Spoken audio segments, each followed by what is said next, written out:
Sunset Riders is a side-scrolling run-and-gun game with platform elements set in the Old West, where you take control of 4 bounty hunters out to collect as many bounties as they possibly can, and then pretty much, I don't know what else they do after that, because there's no real story to this game apart from a little bit here and there. This isn't going to be Red Dead Redemption where you're going to go on an epic quest and you're going to do all sorts of heart-wrenching story and you're going to experience the Wild West for what it really was. James. No, this is going to be like that. This is the Super Nintendo, so all you're really going to get is a few lines of dialogue and then you're thrown into the game and told just to shoot everything on screen and get everything, kill everything, huh?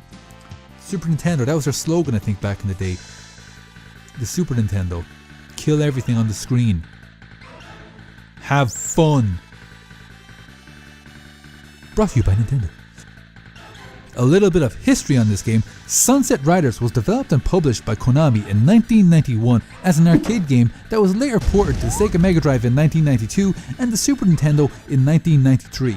The game is a side-scrolling run-and-gun game similar in style to other Konami games like Contra. The story to the game is, well, don't get your hopes up now. This game is a run-and-gun shoot-'em-up game from the 90s. We're not exactly going to get like Oscar-worthy storytelling here. The game takes place in a highly stylized, cartoonish version of the Old West, where Mexican cowboys think nothing of wearing pink and purple every day, and every other cowboy is color coordinated or looks the same. I don't know. The basic story to the game is you take control of one of 4 bounty hunters who are out to claim the bounties of some of the most wanted outlaws in the Old West. Seeing as Sunset Riders is an arcade port, the game is pretty short. I think it's about 6 or 7 levels long, maybe 8. Let's say it's 8 levels long, so I don't look like a complete asshole saying 6 and then someone writes in the comments, "It's 8 levels long. Stupid. Fuck you!" What this game lacks in actual length, it makes up for in difficulty.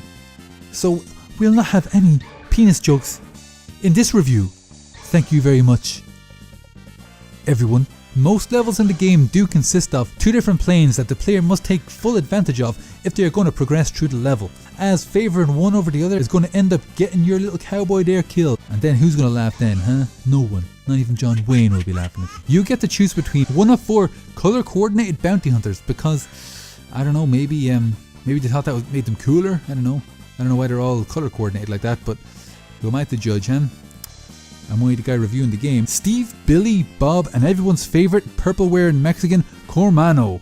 There are 2 main playstyles within the game, divided up between the 4 characters, where 2 of the characters, Steve and Billy, favourite a revolver as a weapon, and Bob and Cormano use shotguns. The main difference in the 2 playstyles is that the 2 characters with the revolvers fire rapid-fired single shots, and the characters with the shotguns have a more spread gun-like effect. There are ways to power up these weapons by collecting sheriff badges in different colours. By collecting a silver sheriff badge, it will enable you to carry a second gun, pretty much making you double the badass, doubling your firepower, and if you manage to pick up a gold sheriff's badge, that enables rapid fire. If you have both the silver and the gold, then you are going to be pretty much unstoppable as long as you don't get a little stray bullet up the ass. Oh.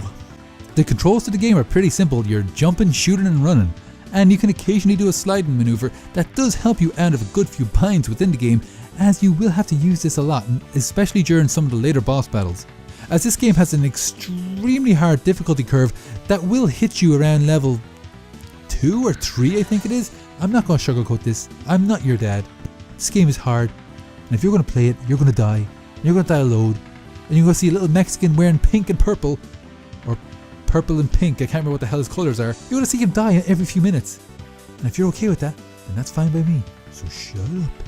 And as this game is an arcade port, and all arcades wanted to do back in the day was take all your goddamn money, so the game is basically one-hit kill. You let any single bullet on that screen touch you, or you get into any little pickles with like bulls trampling over you, that's it, you're dead, you're gone. Any progress you made with the character up at that point is null and void now, as now your weapon is back to the default mode and you have to power it up all again. Each level opens up with a wanted poster displaying the bounty or boss of each level, and the main aim of the game is to get to that boss and claim your reward for the bounty. Some stages will also include mini bosses. There is a variety in level types, including a level where you're on horseback chasing down an escaping train, And also peppered throughout the game, there are also bonus stages, pretty much like a carnival shoot 'em up where you have to shoot each bandit as they come towards the screen. And the music in these sections is pretty fucking goofy, I'm not gonna lie, listen to this. I don't even know what to say there, that's just stupid, isn't it? Imagine that in the good and bad, the ugly, huh? Wouldn't really set the tone, would it? Also, I think I may have mentioned it earlier, but I'll mention it again. Everything in this game is one-hit kills, so you get hit once by a stray bullet and you will die. You lose every power-up and start off with that crappy little pea shooter you had at the start, and you have to build up the character all over again. This is extremely difficult, but at the same time, I'm not sure about the physics engine in this game, as these bullets do seem to move at a snail's pace. So you will be able to avoid them, or jump over them, or slide under them pretty easy, until later sections in the game where it's just impossible. Like, look at this. Like, seriously? You want me to dodge all that shit and not get hit? You joking? Game? As I said earlier, the game was ported to the Super Nintendo and the Sega Mega Drive. These ports weren't exactly carbon copies of each other, as the Super Nintendo is more true to the original arcade game, with having the player being able to choose from 4 different characters, whereas the Sega Mega Drive version only gives you the choice between 2 characters, which I don't really understand because they're pretty similar consoles. I don't get why the hell that one has preference over the other. Both ports are the victims of some censorship. Like the Super Nintendo version, in Stage 6, all the Native American enemies have been removed and replaced with standard bandits, which seems reasonable enough. I guess you don't want a cowboy shooting Indians, you know, that's unheard of. You know, no one's ever done that before, so yeah, that would seem a bit weird. Wouldn't it seem like a cowboy fighting an alien? That'd be weird, right? That'd be stupid. Yeah. But you see, the main problem I have here is, if you're going to remove the Indians because it's offensive, you might want to then rename the boss of the level, because the boss at that level is called. The biggest difference between the Super Nintendo and the Mega Drive versions of this game is the fact that the Mega Drive version is a lot shorter. There has been a significant decrease in the levels, as the Super Nintendo version has 8 and the Sega Mega Drive version has 4, and these levels have a completely different layout to the Super Nintendo or the arcade version of the game. Also, another point to make is that the Super Nintendo version of this game looks a hell of a lot better than the Sega Mega Drive version. The Sega Mega Drive version just looks a little bit duller, a little bit less vibrant. I don't know. Even the sprites look a bit more uglier in that version, and I'm not part of the console wars, so I don't care if the game's on a Super Nintendo or if it's on a Sega Mega Drive.